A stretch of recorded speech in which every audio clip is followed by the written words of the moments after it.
다순절을 맞이해서 이사야 53장 4절로 9절 말씀과 이 고린도전서 1장 21절로 24절 말씀을 통해서 십자가에 못 박혀 죽으시고 이 다섯 번째 사도신경 강해를 하겠습니다. 오늘은 이 사도신경 특별히 두 번째 명제라고 할 수 있는 예수님에 관한 내용에서 십자가에 못 박혀 죽으셨다, 이런 대목에 대해서 말씀을 나누겠습니다. 이 십자가는 고대사에서 너무나 잘 알려진 비극적인 형틀입니다.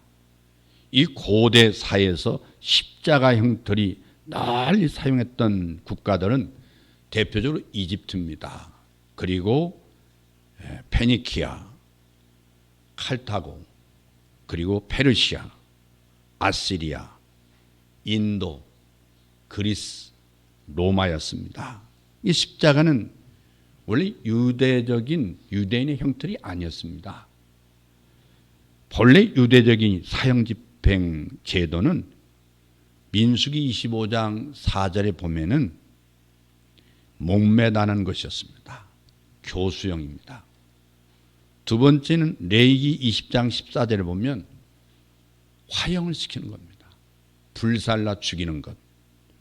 세 번째 레위기 20장 27절 보면 돌로 쳐 죽이는 형이었습니다. 유대 관습에 사람을 나무에 달 때는 죄 지은 사람을 죽인 후에 나무에 매달렸다고 신명기 21장 22절 이하에 말씀하고 있습니다. 그것도 하나님께서 주신 기업의 땅을 더럽히지 않기 위해서 하나님이 이런 형을 사용하셨는데, 신명기 21장 23절 말씀에 이 말씀이 있는데 밤새 동안 반드시 이 나무에 달린 자를 끌어내가지고 밤에 그 땅에 묻었습니다.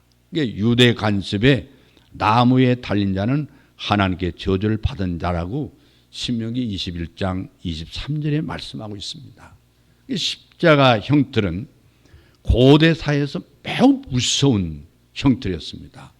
뿐만 아니라 아주 수치스러운 형틀이 바로 십자가입니다. 고대 사회에서 십자가형은 주로 정치범 그리고 반사회적인 범인에게 집행되었습니다. 예수님의 죄목은 이미 말씀드린 대로 로마 황제와 로마의 반역한 죄를 뒤집어 씌운 것이죠. 복음서 기자들이 전하는 십자가 사건에 대한 이 보고는 어느 정도 차이가 있습니다. 마태가 전하는 십자가에 대한 기사에서 보면 예수님께서 운명의 순간에 하나님과 단절로 깊은 고통을 느끼셨다고 하는 걸 강조하고 있습니다. 이 마태복음에 기록된 예수님의 십자가 기사는 이렇습니다. 빌라도가 바라바는 놓아주고 예수는 채찍질을 한 뒤에 십자가에 처형하라고 넘겨주었습니다. 그때에 총독의 군인들이 예수를 총독 관저로 끌고 들어가서 예수 옷을 벗기고 주홍색 옷을 입힌 다음에 가스로 면류관을 엮어 머리에 씌우고 오른손에 갈대를 들게 했습니다. 얼마 동안 예수를 희롱한 다음에 다시 예수가 입었던 옷을 갈아입히고 십자가에 못 박으려고 끌고 나갔습니다. 그들은 가다가 시몬이라는 구레네 사람을 만나서 강제로 예수 십자가를 지고 가게 했습니다.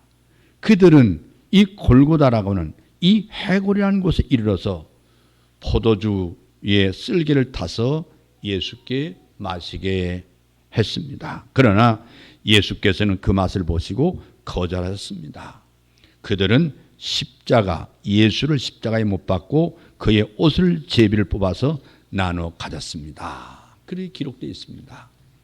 그때의 강도 두 사람이 예수와 함께 십자가에 못 박혔는데 하나는 오른쪽에 하나는 왼쪽에 달렸습니다.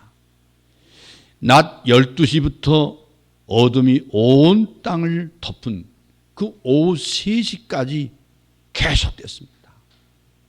3시쯤에 예수님께서 큰 소리로 엘리 엘리 라마 사박단이라고 외치는데 그 뜻은 나의 하나님, 나의 하나님, 어찌하여 나를 버리셨나이까? 그런 말씀입니다. 그리고 나서 예수는 운명하셨습니다.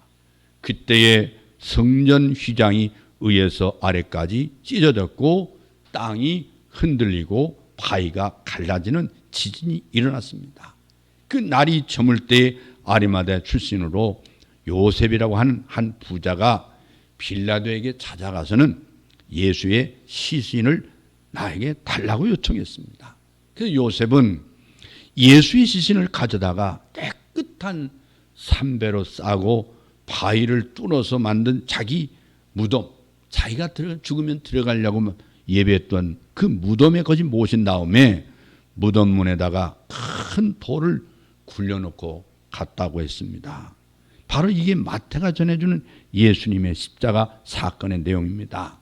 이 사도 바울은 십자가에 못 박여 죽은 예수가 율법의 충성을 기르고 있는 유대인들에게와 그리고 그 당시 이 잘 계몽된 헬라 사람들이 볼 때는 어리석은 것이다. 이렇게 오늘 본문에도 말씀했지만은 그러나 바울 자신은 그 어리석게 여겨지는 십자가에서 하나님의 지혜와 능력을 본다고 했습니다. 이 사도신경 고백에서 예수와 관련된 이 명제를 빠뜨리지 않고 이 고백에 포함시키고 있는 것은 십자가 사건이 단순히 한 인간 예수의 마지막 순간을 다룬 것이 아니라 거기에 하나님의 지혜와 하나님의 능력이 포함되어 있기 때문에 그렇습니다. 그래서 사도신경을 믿음으로 고백하는 사람들에게 십자가는 결단코 어리석은 것이 아니고 하나님의 능력이고 하나님의 지혜인 것입니다. 오늘 저는 십자가를 통해서 비춰지고 있는 이 신비스러운 능력과 지혜에 대해서 말씀드리겠습니다. 만약에 저의 눈에 십자가가 어리석은 것이었다면 이 시간에 이 자리에 설 수 없었을 것입니다. 저에게서 십자가는 희망의 문이었습니다. 그리고 저의 미래입니다. 십자가가 없었다면 저의 삶은 희망이 없었을 것입니다. 십자가는 저에게만 아니라 모든 사람의 희망이고 인류의 미래인 줄로 믿습니다. 먼저 십자가는 인간 예수의 생애 역사와 이 전기적인 이 면에서 그가 누구였느냐, 예수는 누구냐 뿐만 아니라 그가 무엇을 목적으로 하고 이 땅에 와서 살았느냐, 이런 것을 말해주는 확증의 표식입니다. 미국의 로만 교수는 나사렛 예수가 십자가에 처형된 사실은 역사적으로 아주 잘 보증된 예수의 역사에 속한다고 했습니다. 예수가 완전히 인간이었다고 하는 것은 이미 예수의 탄생에서 확정된 사실입니다.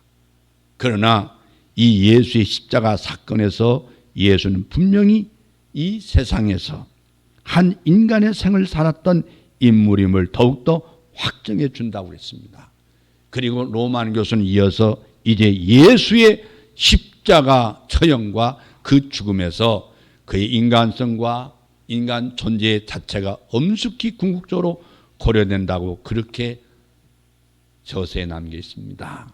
이 예수의 십자가는 예수가 이 세상에 인간으로 오셔서 인간의 삶의 과정을 빠뜨리지 않고 연대하여 살아가셨다는 사실을 입증하고 있습니다. 이 말씀을 잘 기억해야 됩니다. 그런 의미에서 십자가는 예수의 삶의 역사의 절정이 된다는 사실인데 그게 바로 나와 어떤 연대가 있느냐. 하나님께서 이 예수와 나를 연대해서 하나님과 화목하고 하나님의 의를 우리에게 입혀주시고 그리고 하나님이 약속한 생명과 희망을 주시게 한 것입니다. 이게 하나님의 놀라운 연대입니다. 그래서 히브리서에 보면 히브리서 기자는 이 예수가 어떻게 인간과 연대 가운데서 살아가셨느냐 하니 아주 이렇게 말하고 있는데 특별히 히브리서 4장 15절 말씀 보면은 우리에게 있는 대제사장은 우리 연약함을 동정하지 못하실 이가 아니요 모든 일에 우리와 똑같이 시험을 받으신 이로되 죄는 없으시니라. 다른 사람은, 도울 수 있는 사람은 인간이 겪는 모든 고난과 경험을 가진 사람이야 할 수 있습니다. 이 경험만 가지고는 또 안 되죠. 분명히 사랑이 있어야 되죠. 사랑. 그 이타적인 사람일수록 다른 사람과의 연대 가운데서 그들의 고통에 참여합니다.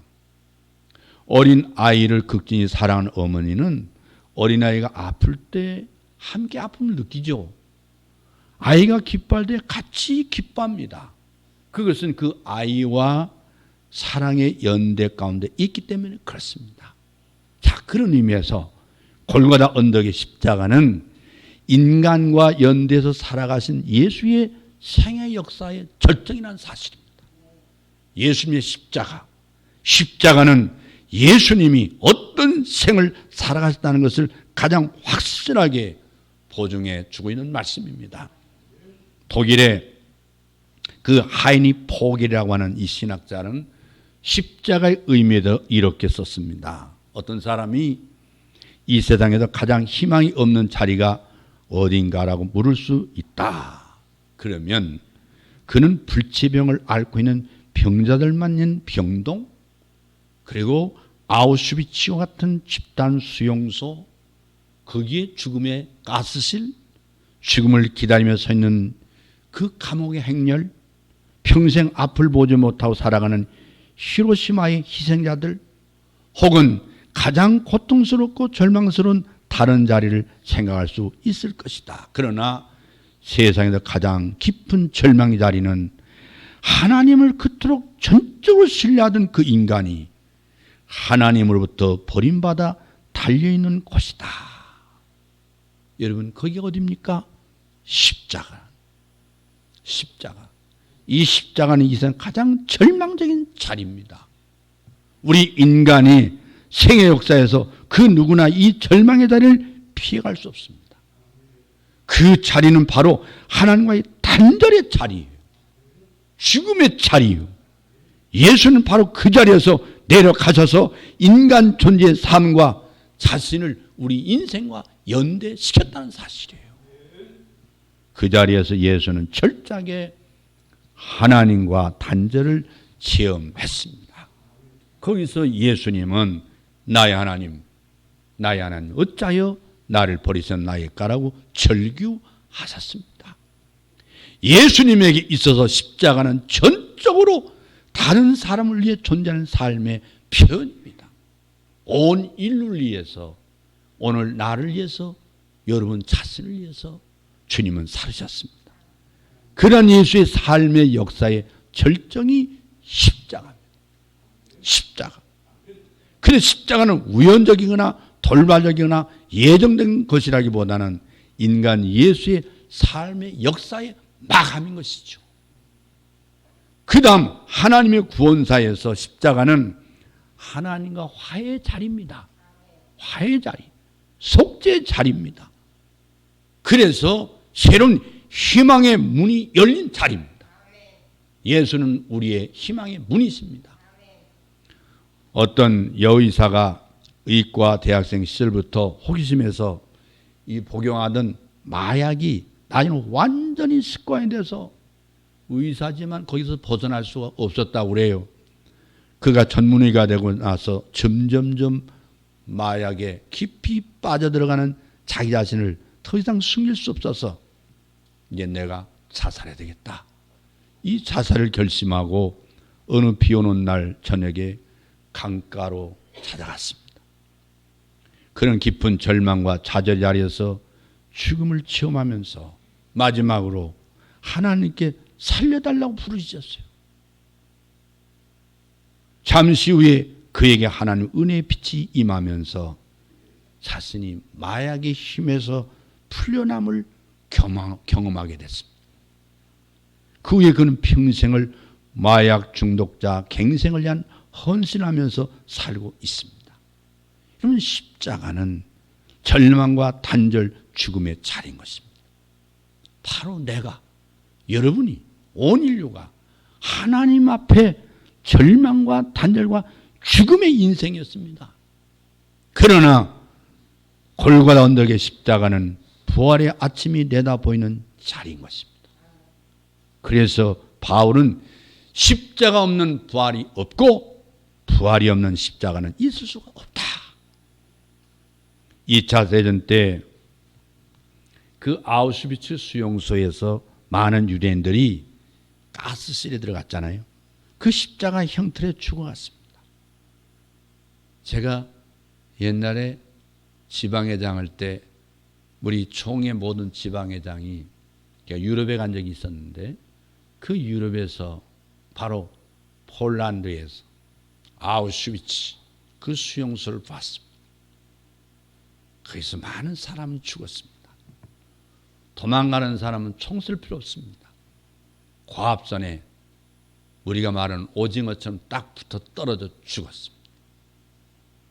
그리고 그들이 살았던 독일 그 히틀러의 학정에서 어떻게 수용소에 갇혔는가. 벽돌, 우리가 지금 봤던 이 벽돌로 시멘트 벽돌로 얼기설기 토끼집 같이 만드는 거기다가 사람을 집어넣는 거예요. 사람이 아니에요. 거기는 일어날 수도 없어요. 그냥 누워 있어야 돼요. 누워 있어야 돼요. 그 높이가 토끼가 한 마리 들어갈 수 있는 높이밖에 안 돼요. 거기다 집을 깔았어요. 여러분 시골에 보면 이 볏집 있잖아요. 볏집을 깔아놨어요. 거기에서 벼룩이 얼마나 많이 생기고 이가 얼마나 생기고 석회가 얼마나 많이 생겨요. 그래서 이 잡겠다고 석회 잡아준다고 빈대 잡겠다고 그들 갖다 목욕시킨다고 머리도 박아가고 안경을 다 벗기고 이빨에 그 수많은 금리빨도 사후에도 뽑았지만요. 그래서 그들 목욕시킨다고 줄을 서 들어가는 자리에 들어가면 순간 물이 내리는 게 아니라 독가스가 나옵니다. 그 자리에서 다 퍽퍽퍽 썰어 다 죽었어요. 그들을 또 한국 대선 옆에서 그 시신을 숨기려고 다 태웠습니다. 태운 하얀 연기가 안팎으로 꺼올려서 사람의 이 기름이 타는 냄새가 그 냄새뿐 아니라 그 끓음을 통해서 안팎에 도색하지 않는데 그 수용소가 새카맣게 탔습니다. 거기서 많은 유태인들을 죽여버린 겁니다. 그리고 죽은 후에는 이빨을 뽑았습니다. 특히 금리를 뽑았습니다. 사람은 녹여서 사람을 녹이면 비누 2장 반이 나옵니다. 그렇게 악랄하게 유태인들이 학살당했습니다. 그 원인이 어디 있는지 아세요? 하나님의 언약을 배반하고 범죄한 결과였습니다.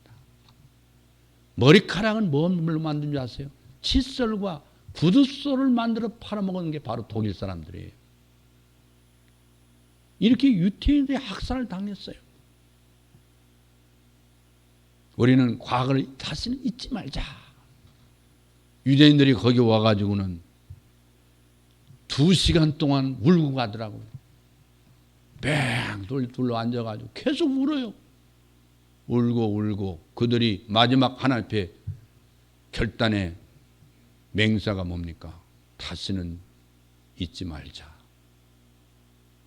하나님의 언약을 저버리는 그 결과는 600만 명의 유태인들이 학살당하고 저 옛 소련에서는 유태인들을 다 끌고 가서 빨가벗겨가지고 그 얼음 동토에다가 다 버려놨어요. 거기서 유태인들이 살아나고 거의 반 다 뭐 10중 8군 다 죽었지만 거기서 살아나가지고 그 후손들이 나중에 돌아오게 되는 거예요. 돌아와요. 돌아온다고 말씀하고 있어요. 유태인이 돌아온다고 그랬어요. 여러분 이 십자가의 형태는 얼마나 부끄러운 십자가입니까? 근데 그 절망의 자리에서 유대인들이 하나님 자신을 완전히 버리셨다고 단정해버리거나 그는 사랑의 하나님이 아니라고 생각하기도 했습니다. 그러나 엘리 비젤이라는 사람은요.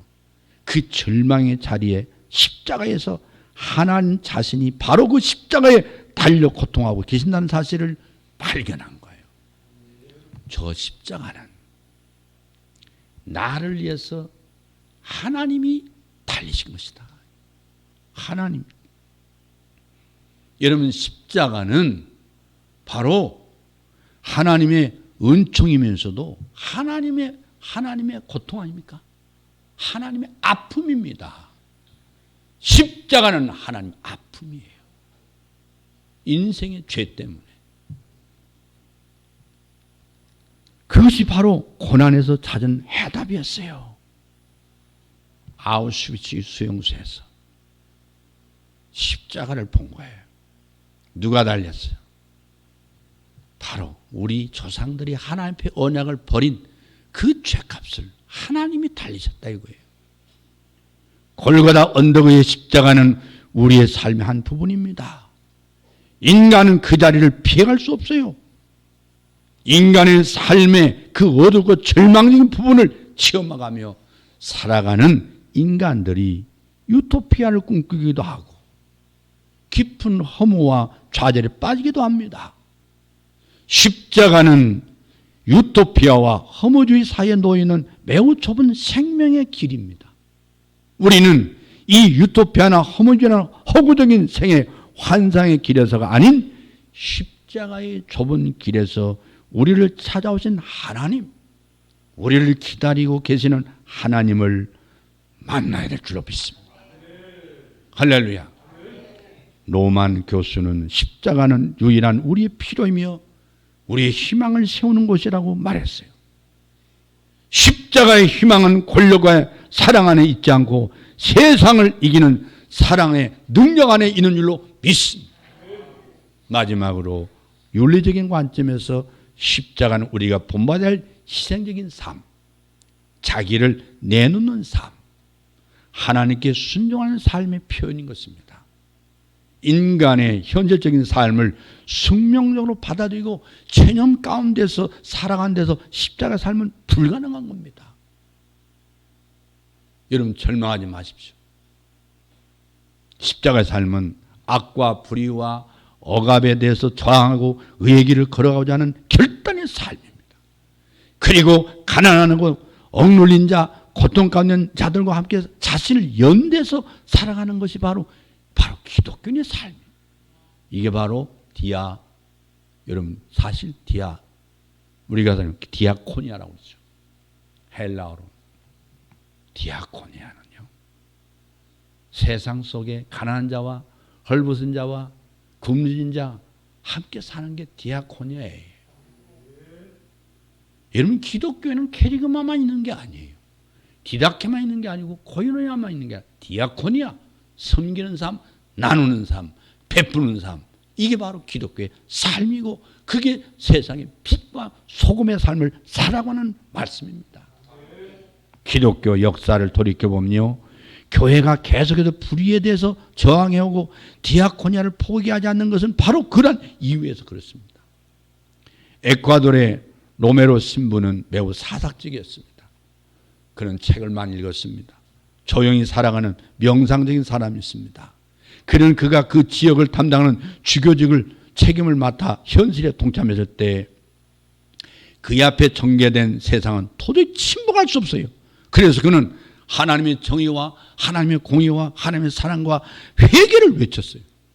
그는 군사 독재 지하에서 무참하게 죽어가면서 고통당하는 민중들과 함께했고 결국에는 그는 암살을 당했습니다. 골고다의 십자가는 모든 사람이 본받아야 할 삶의 모범인 줄로 믿습니다. 그리고 그것은 인류의 희망, 인류의 미래입니다. 여러분, 성금요일은요, 인류 역사의 통토는 부활의 새 아침을 알리는 거룩한 날이었다는 사실을 기억해야 합니다. 그 금요일날 예수님 십자가에 못 박혀 죽으셨잖아요. 사도신경에서 예수가 십자가에 못 박혔다는 것만으로 끝나지 않습니다. 그 다음에 반드시 죽으셨다는 걸 강조하고 있어요. 그래서 복음서에도 마찬가지입니다. 예수는 십자가에 잠깐 기절한 것이 아니라 완전히 죽으셨다. 역사적 예수를 증거하고 있습니다. 이건 이 세상에서 예수의 하나님께 복종하는 삶, 헌신한 삶, 사랑의 삶의 마지막 마감을 의미하는 겁니다. 십자가에 못 박여 죽으심으로 이 세상이 그의 삶을 끝냈습니다. 예수는 이 세상에서 인간의 마지막 것까지 감수하심으로 그의 생을 마감했습니다. 이 세상이 극진히 사랑하시는 하나님의 사랑은 결국 그 사랑하는 아들이 십자가에 못 박여 죽는 것으로 확인한 거예요. 하나님의 사랑에 대해서 그 이상 더 다른 어떤 걸 요구할 수 없습니다. 바로 하나님의 자기 희생입니다.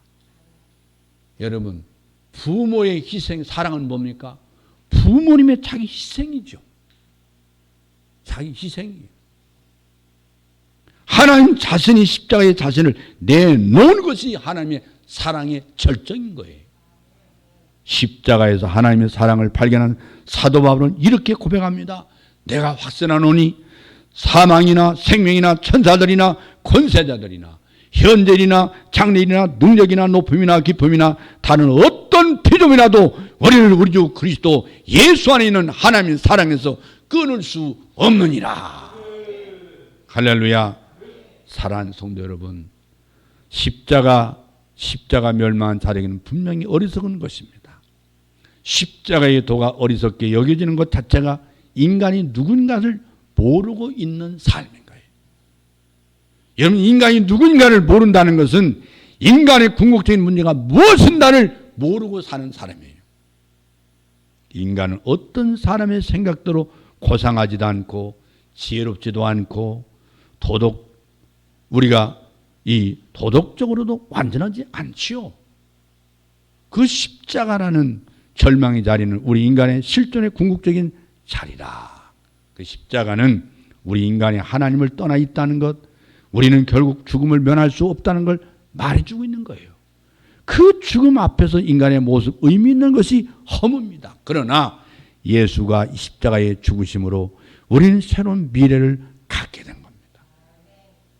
제가 부모님의 무덤 속에서 첫째는 허물을 느꼈고, 두 번째 감사한 것은 예수 믿고 그 비석에 권사라고 하는 이름이 두 분에게 붙어있는 비석을 저는 그렇게 기뻤어요. 왜 그러냐? 우리 부모님은 그리스도 안에서 미래가 보장되어 있기 때문에. 육은 죽지만, 그래서 생각하면 허무하다고 말하지만, 죽음은 끝난다고 말하지만 그렇지 않습니다. 저는 그 무덤 앞에서 감사했어요. 내가 예수 믿은 것이 이렇게 기쁠 수가. 제가 지금까지 70여 년을 살면서 세상의 모든 꿈과 욕심을 다 부려봤지만 결국 부모님 무덤 앞에서 허무함과 희망을 십자가 안에서 깨달은 거예요. 예수가 없었다면 저도 이 세상에 왔다 간 의미가 없는데 예수 때문에 희망을 갖게 되었구나. 우리는 우리를 사랑하시고 우리를 기다리고 계신 아버지 하나님을 만날 수 있는 희망이 있습니다. 미래가 있습니다. 그렇기 때문에 이 본문 계절도 하나님의 자연적 은총 속에서 특별히 예수님의 사순절, 고난, 부활은 성도에게는 희망의 계절이요. 그래서 바로 이 봄을 영어로 스프링이라고 하지 않습니까? 동토를 깨고 새로운 생명과 희망을 품는다. 이 아름다운 하나님의 햇살, 사랑과 같은 햇살이 여러분 영혼을 정말 다시 한번 깨트리고 새 봄에 예수님의 이 순환의 그 사랑의 극치를 맛보면서 희망의 역사를 새롭게 펼쳐나가는 하나님의 자녀의 삶 되기를 주의 이름으로 축복합니다. 기도하겠습니다.